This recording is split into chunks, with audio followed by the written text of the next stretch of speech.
गांव की सच्ची घटना एक सबक लेने के लिए काफी है। एक दिन एक मुसलमान अपनी पत्नी और 8 बच्चों के साथ गांव के मुखिया के पास आया और गांव में रहने के लिए भीख मांगने लगा। गांव की देखभाल करने वाले एक चौकीदार ने विरोध किया, लेकिन किसी ने उसकी एक नहीं सुनी और मुस्लिम परिवार को गांव में रहने दिया। दिन बीतते गए, मुस्लिम के 8 बच्चे बड़े हुए।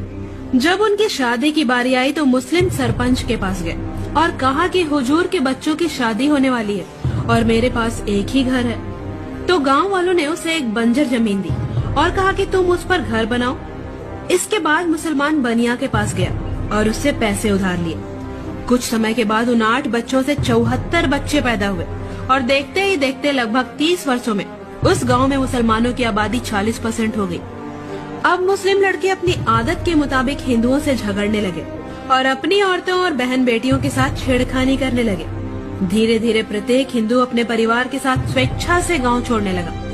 एक दिन गांव के मुख्य मंदिर को मुसलमानों ने तोड़ दिया और उस पर मस्जिद बनाने लगे। फिर बाकी हिंदुओं ने उन्हें रोकना शुरू किया। तब मुसलमानों ने कहा कि जो कोई अल्लाह के काम में बाधा डालता है उसे काट दो।